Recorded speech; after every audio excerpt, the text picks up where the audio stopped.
دا هغه احسانات خپل امت باندې ډېر زیات او بیا چې د چا احسانات زیات دي نو د هغه شکریا ادا کول او د هغه احساناتو بدله ورکول بیا پکار نو د دې د وجې نه که موږ تاسو سوچ وکړو د نبي علیه السلام احسانات په موږ تاسو باندې ډېر زیات دي نو د هغه احسانات حق ادا کولو دپاره یو عمل دا دی چې انسان په نبي علیه السلام باندې درود ووایي. بله دا چې په دې آیات کې د عامو مسلمانانو هم ډېر لوی فضیلت او غوره ثابت شوی دی ځکه چې الله جل شانه د دوی د ځان سره په هغه کار کې شریک کړ کوم کې چې خپله او د هغه فرشتې په هغې کې شریک دي. په قرآن کریم کې الله تعالی ډېر احکامات ذکر کړي دي لکه مونځ ذکر کړی دی روژې ذکر کړی ده زکات ذکر کړی دی حج جهاد او داسې ډېر احکامات الله جل شانه ذکر کړي دي او د هغې فضیلتونه یې ذکر کړي دي د هغې غوراوالی یې ذکر کړی دی چې دا یو عمل محض بس نه دی هر یو فضیلت والی خو چونکې یو عبادات کې یو احکام کې دا نه دی ویلي چې زه دا خپله کوم تاسو یې وکړئ صرف یو واحد دا یو دی چې الله جل شانه فرمایي چې زه په نبي علیه السلام باندې سلام لیږم درود ویم زما فرشتې یې پرې وایي نو ای مسلمانانو تاسو دا کار نو دا اعزاز چې دی او دومره غټ فضیلت چې دی نو دا صرف نبی کریم صلی الله علیه وسلم ته دا یو غټ اعزاز حاصل دی چې الله پې صلات وایي دا هغه فرشتې پې صلات وایي او بیا پې عام مسلمانانو ته حکم دی چې تاسو پاغې وایي. زما عزتمندو که مونږ سوچ وکړو الله جل شانه چې کله حضرت آدم علیه السلام پیدا کړو او هغه کې روح واچولو نو په هغه موقع الله پاک یو حکم فرشتو ته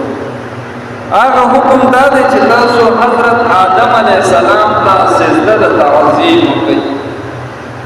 نو ټولو فرشتو وکړه سوا د ابلیس د شیطان نو ګورئ حضرت آدم علیه السلام الله پیدا کړو روح پکې واچولو بیا فرشتو ته حکم وکړو چې تاسو ټول سجده وکړئ خو داسې نه دی راغلی چې الله پاک وی فرمایلی چې زه ورته سجده کوم ای فرشتو تاسو ورته سجده وکړئ نه صرف فرشتو ته حکم دی چې ای فرشتو تاسو حضرت آدم علیه السلام ته سجده د تعظیم او په درود ویلو کې په نبي علیه السلام باندې نو الله پاک فرمایي ان الله وملائکته یصلون علی النبی بشک الله تعالی او هغه فرشتي په نبی علیہ السلام باندې درود وایي یا ایها الذین آمنوا صلوا علیه وسلموا تسلیما اے هغه کسانو چې ایمان وروړي دي مؤمنان یې نو تاسو په نبی علیہ السلام باندې درود او سلام وایي. نو ګوره هلته د آدم علیه السلام په سجده کې ځان طرف ته اشاره نه ده کړې چې دا کار زم کوم ای فرشتو تاسو وکړئ نه او دلته الله پاک فرمایي چې زه یې کومه زم درود ویمه زم پې سلام ویمه فرشتې پې وایي او ای خلقو تاسو وایي نو دا یو اعزاز او مرتبه او شرافت د نبي علیه السلام او مرتبه دې نه معلومه شوه چې د حضرت آدم علیه السلام نه مرتبه چله مرتبه الله تعالی ورکړې د دې د وجې نه موږ تاسو له پکار دي چې هر حالات کې په نبي کریم صلی الله علیه وسلم باندې درود او سلام ځکه چې موږ باندې احسانات ډېر زیات زموږ دپاره دعاګانې ډېر زیات دي زموږ او ستاسو دپاره الله ته ډېر زیات جوړېدلی دي او په هر حالات کې الله تعالی خپل امت دپاره د خیر دعاګانې کړې دي هر حالات کې الله پاک ته جوړېدلی دي چې یا الله زما امت باندې اجماعي ټول چې څومره امت دی په هغه ټولو باندې په یو ځای باندې عذاب رانه ولې ختم یې نه کړي او دا غټه وجه ده چې چې الله پاک په موږ تاسو او د نبی علیه الصلاة والسلام امت چې دی کله په یو ځای داسې عذاب نه راولي چې ټول ختم کړي ولې د نبی علیه الصلاة والسلام دعا قبوله شي زموږ ستا دپاره د الله پیغمبر په دربار کې نبی علیه الصلاة والسلام دې پورې جړلې دي دعاګانې کړې دي چې زما امت کې چا د شکل مسئلې د چا مخ د خر او خنزیر غونته کې جوړ نه کړي زما امت د خلکو مخ د شادوګانو غونته کې جوړ نه کړي مخکې ډېر قومونه الله پاک په دې باندې هلاک کړي دي چې داسې عذاب به پرې راوسته او چې ړومبې به یې وله شکل مخ صورت به یې وله مسح کړو د انسان شکل به ختم شو چا نه به بیزو جوړه شوه چا نه به خنزیران جوړ شو چا نه به خره جوړ شو نو الله دربار کې په جړا جړا باندې په جړاګانو کې دعاګانې وغوښتې دي الله هغه دعاګانې قبول کړي دي د نبي علیه الصلاة والسلام په امت کې به کله د چا مخه نه مسه کېږي خو دا په مکمل امت چې دی کله ناکله الله جل شانه د عبرت دپاره او د خپل قدرت ښودلو دپاره د چا نه چا مخ مسه کې کله خر کې کله دې څه شی جوړ نبی کریم صلی الله علیه وسلم یو امتی دی هغې په حج یا عمرې له روان دی دا کتابونه دا واقعه راغشتې حج عمرې له روان لار ولوي او غټه قافله وه نو کله چې دې روان د دې زوی چې دی پلار بیمار شو نو کله چې دی بیمار شو نو قافلې والا ورته چې موږ په ټول قافله تا سره نشو ایسارېدی خو ته د پلار سره خدمت دپاره ایسار شه او د ده خیال ساته چې کله ښه شي نو بیا تاسو راځئ دې کې بهتره ده ټیک ده ځکه ما سره ټوله قافله څه ده پریشاني کېږي نور حج عمرې طرف ته روان شو او دی پاتې شو پلار ورته پاتې دا پلار بیماري رو رو زیاتېده او دې کې په ده باندې مرګ وفات شو کله چې دی وفات شو نو زوی پې کپړه واچوله څادر یې واچولو او لاړه هغه علاقې ته اعلان وکړو اواز یې وکړو چې راشئ مسافر یم پلار راته وفات شوی دی او تاسو لږ د ده د غسل او جنازه وکړئ چې په دې ښه دفن هغه کلیوالو خلک خو هغې ویل چې موږ درځو د قبر سیسټم برابر ورته پلار سره شي کله چې دی راغو نو خامخا اولاد پلار ته خفه کېږي مور او پلار باندې نو دا زوی دی د پلار ته ناست دی او جړ ورته نو چې کله یې څادر دی مخ نه اخوا کړو د هغه مخ دخل شوی مسه شوی نو دا زوی یې ډېر زیات ویرېدو د ګبراهټ د وجې نه په ده باندې بېهوشي راغله بېهوشه شو ځکه په دې غم کې چې ما خو خلکو ته وویله چې راشي زما پلار مړ شوی دی نو چې خلک راشي او د ده شکر وګوري نو هغې به راته وایي چې د انسان په ځای دې را باندې د خر جنازه وکړه او خر را باندې دفن کړي او د پلار نه مې څه جوړ شوي په دې پریشانۍ کې بېهوشه پرېوته نبی کریم صلی الله علیه وسلم سره د خپلو دوستانو راغلو په خوب کې بیانې او ورته ویې ولې ځوانه پریشان وی ای د الله رسوله وی نه کرنې پلار سره مې کار شوی دی د هغه مخ مسه شوی دی خط نه جوړ شوی او ما خلکو ته اعلان کړی دی چې راشئ زما د پلار جنازه وکړي نو چې اوس هغه خلک راشي زه به هغې ته څه ویم نبی علیہ الصلوۃ والسلام ته فرمایي چې الله پاک زموږ ستا د پلار لپاره راولېږلم راغله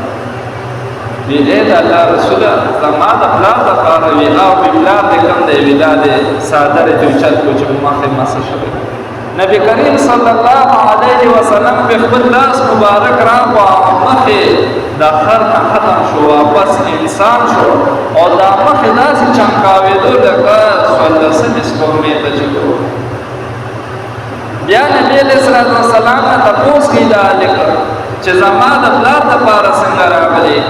نبی علیہ الصلوۃ والسلام ته فرمایي ستاسو دا پلار چې دی په ما باندې به روزانه درود شریف رالیږلو او ویلو دی زما عزتمندو دا صحیح حدیثو کې راغلی دی نبی کریم صلی الله علیه وسلم فرمایلی چې په ځمکه باندې داسې فرشتې الله پاک مقرر کړي دي چې هغوی د دنیا په سر باندې ګرځي، د ځمکې په سر ګرځي په ټوله دنیا کې، چې په کومه علاقه کې په نبي علیه الصلاة والسلام باندې څوک درود وایي او دا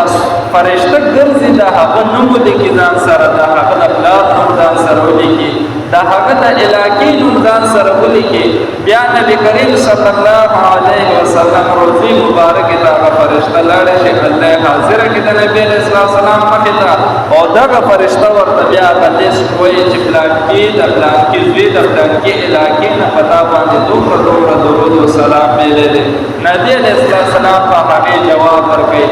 صحابه ورته فرمایي چې ای د الله رسوله چې تاسو وفات شئ نو تاسو خو به بیا ځمکه کې ښخ شئ، یعنې قبر کې به یې، نو په ځمکه کې چې انسان ښخ کړي هغه انسان خو ختمیږي، رجلی کېږي، ختم شي. نبی علیہ السلام فرمایل چې الله پاک په ځمکه باندې د پیغمبرانو د نبیانو غوښه خوړل دا حرام کړي دي. نبی څومره پیغمبران رسولان چې دي په ځمکه کې ښخ کړي، الله پاک به د قیامت په ورځ هم هغه شانتې راپاڅوي، د دې وجود به خوری شوي نه وي، د دې وجود به خوړلی شوي نه وي. نو فرشته صحابه ورته فرمایل چې آیا که څوک تا ته نږدې سلام ووایي نو دا جواب به ته ورکړې که فرشتې بدل وروړي. نبی علیه السلام ورته فرمایي چې څوک ما ته نږدې حاضر شي او سلام را باندې ووایي نو جواب یې ورته زه خپله ورکوم، او که لرې علاقې نه څوک ووایي نو دا فرشتې وروړي او ما ته د یو نوم اخلي، د پلار نوم یې راته اخلي، د کلي نوم یې راته اخلي، نو زه به ورته بیا جواب ورکوم. نبی علیہ السلام په دې خوب کې د لیک چې دا خوب ځینې ورته وایي وی زه نه دا هغه فرشته راغله او ما ته ټول ډېر څه وویلو نومونه یې راته اخیسته چې پلانکي د پلانکي ځای نه در باندې دومره درود ویلی دومره، وي ستا د پلار فکر یې پکې ونه کړو. نو وی چې ستا د پلار نوم وکې وانه رښته، نو وی ما ورته وویل چې هغه پلانکي درنه هېر شو که څنګه هغه را باندې درود نه دی ویلی. وی ای د الله رسوله نن هغه ته ستا ضرورت دی.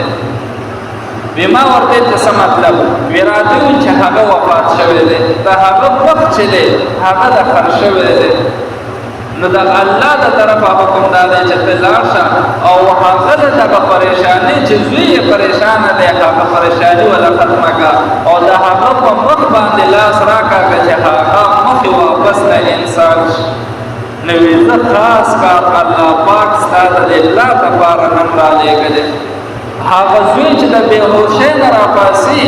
او د پلار مخ ته ګوري نو چې څنګه نبي علیه الصلاة والسلام ورته ویلي نو هغه شانتې مخې ته څوارلسمې نه زیات پکېدو. زما عزتمندو دا د درود شریف برکت.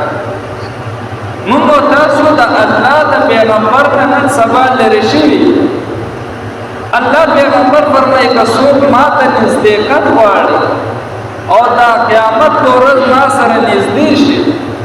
نو هغه له پکار دا دی چې هغه درود شریف زیات کړي. کوم انسان چې درود شریف زیات وي هغه به د قیامت په ورځ د نبي کریم صلی الله علیه وسلم سره نږدې وي. بل روایت کې راځي چې څوک درود شریف وایي نو هغه شفاعت د نبي کریم صلی الله علیه وسلم کوي. د درود شریف فضایل ډېر زیات دي، که انسان په هغې باندې لګیا شي نو د درود شریف فضایل به بیان نه کړي. د دې د وجې نه په درود شریف باندې غټ غټ کتابونه علماو لیکلي د دې په فضایلو باندې. یو د درود شریف فضایلو کتاب د دلائل الخیرات د دې مصنف دی، هغه خپله واقعیه ذکر کوي چې ما دا درود شریف کتاب ولې ولیکلو. دغه کتاب کې د ورځې درود شریف دی چې کوم ورځ باندې درود شریف وي بیا به په بله ورځ کوم درود شریف وي، نو هغه ترتیب یې داسې ورکړی دی چې په اووه ورځو کې هغه ورکوټې رساله ختمه شي. خو د نبي کریم صلی الله علیه وسلم مختلف درود شریف دی پکې او فضایل یې ډېر زیات او برکات یې ډېر زیات. دغه مصنف وایي چې زه یو ورځ زما اړوخیانم نو چې زه به په درود شریف باندې کتاب ولیکم، ولې په نورو کتابونو کې مصروفه شوی نور د دیني کتابونه یې لیکل. خو یو ورځ په دشت او بیان کې روان یم او داسې علاقه ده چې هلته د اوبو درک نه لګي، نو وی زه ګرځېدم اتلم خپل کار پسې خو د تندې د لاسه مې مزل نه شو کولی او ټوله صحرا وه وی کوهي مې پکې ولیدو کوهي له ورغلم هغې کې به اوبه ښکارېدې وي زړه خو مې ښه شو چې بس اوس به دلته اوبه وڅښم خو وی بیا د اوبو راویستلو سبب نو چې زه به اوبه راوباسم نو وی ګیر چاپېره حیران ګرځېدم را ګرځېدم د اوبو کتلو دپاره مې څه لوښې کتلو یو وړه ماشومه راغله هغې هلته ګړې څاروي سرو وی راته ویل چې کاکاجي ولې خندې وی ما ورته ویل چې اوبه څښمه تږی شوې یم نو وی راته اوبه څښې وي ما ته چا تا سره شته دی وی نه چې ما سره خو نشته خو دا کوهي خو دی که نه د اوبو ډک دی تا ته پکې اوبه نه ښکاري نو وی ما ورته ویل چې ښه ستا هم راپورې خندا کېږي اوبه خو زه مینم خو د راویستو یې څه نشته بورکه وغیره یې نشته وی راته وایي چې ښځه ودرېږه زه دله اوبه راوباسم وی کوهي ته ورنږدې شوه او شونډې یې وخوځولې او په هغه کوهي باندې یې چوپ کړه وی د الله په قدرت سره هغه اوبه داسې بره راغې سر ته ورسېدې وی راته وایي چې اوبه وڅښه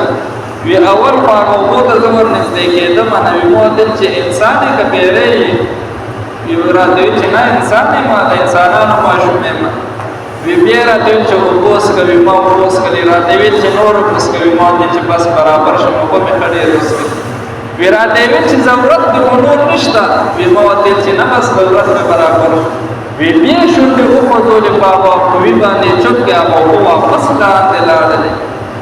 وی ما راونیوه د لاس نه چې شا به دا دې پې څو ویل چې د اوبه راکړو چې خط مې واپس لاندې لاړې چې بیا دې پې ویل وی راته ویل چې دومره غټ عالم ښکارې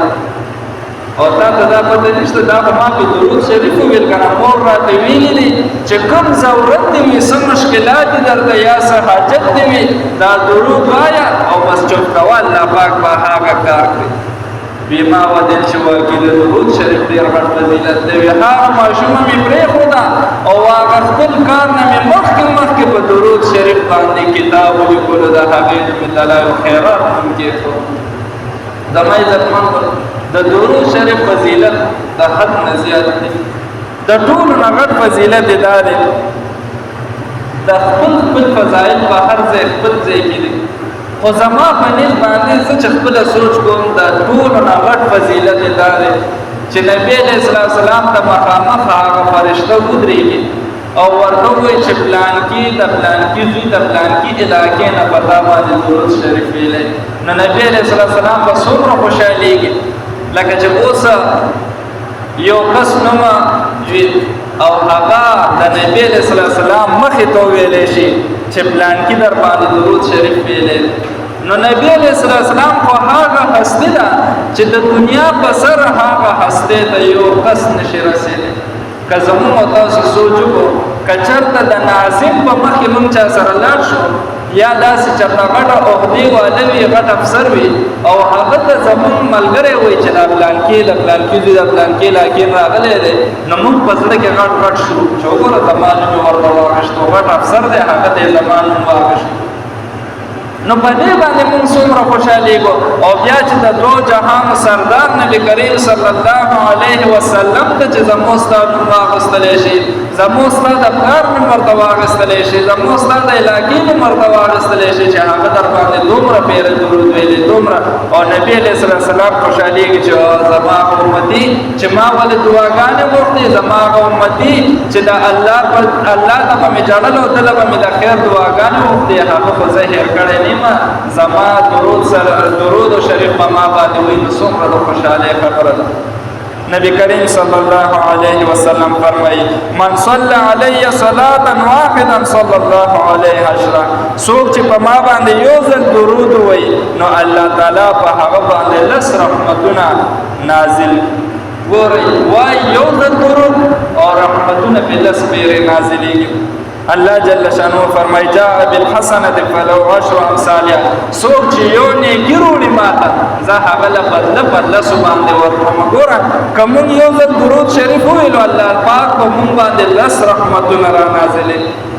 بل ځای کې راځي چې کوم کس په نبی کریم صلی الله علیه وسلم باندې یو ځل درود وایي الله تعالی او د هغه فرشتي په هغه باندې اویا ځل رحمتونو دعاګانې ورکوي الله جل شانه به اویا رحمتونه را نازل کی او فرشتي به ولا اویا ځل د رحمت دعاګانې کې چې الله په باندې د رحمت دعا د رحمت راوړي بل روایت کې راځي نبی کریم صلی الله علیه وسلم فرمایي څوک چې په ما باندې یو ځل درود وي الله پاک هغه له دیرش بدلې ورکړي دیرش څنګه لس ګناهونه وته الله پاک معاف لس رحمتونه به الله پاک را نازل کړي او لس مرتبه ول الله پاک وچتي بل حدیث کې راځي نبی کریم صلی الله علیه وسلم فرمایي څوک چې ما باندې یو ځل درود وي نو هغه ته الله پاک لس ګناهونه معاف کړي لس مرتبه ولا اوچتي کړي لس نیکي ولا الله پاک په د په عمل نامه کې ودی زمين تمنو نور صبر نبی کریم صلی الله علیه وسلم د یو صحابي را وی اې د الله رسول ز پتا سو باندې څومره پیری درود شریف وایم سلام در باندې وی چې څومره د خوخه نو دا صحابي ورته فرمایي چې د الله رسول سلورم عیسی درود شریف پتا سو باندې وی او دام ډېر د خو کدی نه ډېر شم الله بخي بیا ورته فرمایي اې د الله رسول زب خپل ټول عبادت او ټول ورځ او شپه به زب سلورو کې تقسیم کړم یو کې به عبادت کوم درې حصے به یو حصہ کې به پتا سو باندې درود شریف لیکم او دا درې حصے به نور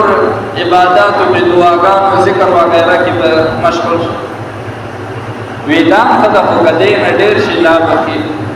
نبی علیہ السلام تا صحابي وی تا سلور حصے به کوم دوی حصے به در باندې درود شریف لیکم او دوی حصو کې به نور معاملات او دعاګانې دا ویدان خدا خو کدی نه ډېر شي لا بخي بیا وتی اے د الله رسول درې حصے به در باندې درود شریف لیکم او یو حصہ کې بزان له دعاګانې کوم او دا نور د الله پیغمبر وته فرمایي چې دا خدا خو کدی نه ډیر شي نو لا بخي ورته په خندا شوې د الله رسول ټول شپه ورځ په پتا باندې درود شریف لیکم خپل دعا د پاره ځان غټه نو باسه دا الله پیغمبر وته فرمایي چې دا ډیر خدا دا ته چې په ما باندې درود شریف وې او سلام را باندې رولېږي الله پاک په دې برکتونو دا ډېر دل درکې چې ستاسو په زړه کې کمی دعاګانې پاتې شوي او تاسو سره پکې ټیم نه الله پاک په دل هغه ټول قبول کې دربه کې ولې په زړونو دماغ باندې خو علیم ذات او خبردار ذات الله دې کنه زموږ استاد په زړه کې چې سني خو الله دې نه خبر دې کنه کومو تاسو د دعا د لپاره ټیم ملو نشي او درود شریف په هر ټیم کې وایو نو الله پاک ته پته ده چې دا الله پیغمبر سره دومره محبت کوي او خوند یې ورکړی دی او دومره مینه ور سره کوي نو ستا په زړه کې چې سړي الله پاک به هغه خپله په خپله باندې کړلی او درکوي بدل زموږ زموږ د ذکرنګې د دعا آداب هم دا دي چې یو انسان دعا کوي د الله هغه له پکار دا ده چې ټولو نه ړومبې د الله حمد او ثنا بیان کړي او کدا الله حمد او ثنا نشي بیانولای صرف دومره وي الحمدلله رب العالمین چې دومره وي دا د الله پاک حمد او ثنا او ورپسې بیا درود شریف وي په نبی علیہ السلام باندې درود وي سلام وي او هغه نه پس چې څومره د حاجت وي دا الله نه دعاګانې غواړه چې څومره در سره ټیم وي د الله نه غواړه او په اخر کې بیا په نبی علیہ السلام باندې درود وایا او په مخ باندې لاسونه کاږه الله پاک واسطه ټول دعاګانې کوي یو ځل نبی علیہ السلام صحابه سره ناشته یو صحابي را مونږیو کو او دوی لګو وخت جلدی او په پاسه دعا لکه نن سبا زمون حالات وګورئ چا سره د دعا د پاره ټیم یو قسم الله تعالی سوچت نکو هر یو قسم برابر ښکاري چې دا الله تعالی نشته او چې تاسو ته کې نو درته یې غمونه مې ډېر دي پریشانې مې د حد نه زیاتې شوې دي خو چې پریشانې دې زیاته ده او غمونه دې زیات شوي دي او خبر خو الله تعالی سوچت کوي الله نو پړ الله پاک دې هر څه ختم د غمونو ختمولو والا الله ذات دی دا هر یو سیز د پریشانې ختمولو والا ذات الله تعالی دی دا خوشحالی راوستو والا ذات الله تعالی دی. نو بیا موږ ولې الله پاک ته لاس نه اوچت؟ هغه صحابي ته وایي ډېره جلدي دې وکړه، دعا دې لږه مونه غوښته او پاسېد. وی اے د الله رسوله څنګه دعا وغواړم؟ وی اول د الله حمد او ثنا بیان کړ، بیا درود شریف ووایه، بیا د الله نه وغواړه چې څه غواړې هغه دې نه وغواړه، او بیا په اخره کې درود شریف ووایه، او وی بس الله پاک بس تاسو ټولې دعاګانې قبولې کړي. دا به داسې شي لکه چې مونږ چاله خط لیږو په ډاکخانه باندې، نو کته شلی بابا دې ورکړو پکې دې خط ډېر قیمتي خط مې خېلې، خو چې هغې له ورکړې هغې چې لفافې ته وګورې دا ته الټه راوغورځول کړي، په دې باندې خو نښه پته ولیکه که نه دا به چېرته لیږي. نو چې کله پې نښه پته ولیکې نو که بیا ورکې نو بیا درته راوګرځول کړي هغه ټکټونه خو پې ولګوو که نه چې کله پې ته ټکټونه ولګې هغې اخره کې پې یو مهر لګوي چې هغه مهر وله راوبګوي بس تا نه خلاصه شو د دې په ذمه شه دنې قبوله کړي او کې یې دی چې چا دې لیږي هغه دې ورلیږي. دکه رنګې دا دعا هم ده که مونږ الله پاک نه ډېرې دعاګانې هم غواړو او ډېرې دعا هم کوو خو الله پاک یې هله نه قبلوي چې ړومبۍ کې بې د الله حمد او ثنا نه وي او بیا ورپسې درود شریف شروع کې نه وي. په دعا وغواړې منځ کې دعا غواړه اخره کې درود شریف ووایه. دا هغه مهر شو چې کله پې مهر لګي نبي علیه السلام وایي دا اسمانونو ته دومره تیز دی چې یو فرشته هم دا نه رایساری چې هغه دا دعا ګوري چې مخکې د درود شریف دی آسمان دروازې ورته کولاوي او عرش ته دا دعاګانې رسي ورته قبلوي. نن سبا چې زمونږ دعاګانې نه قبلېږي هغې غټ مین وجه دا ده چې مونږ په نبي علیه السلام باندې درود شریف نه وایو، نو مونږ صرف په راټه کړي دی هغه دعا په ژبه باندې راته دماغ پته نه لګي چې مونږ څه وایو او څه نه وایو، بس په ژبه باندې یو راټه ده ویې لګو په مخ باندې لاس راکړه ګوره بس زما عزت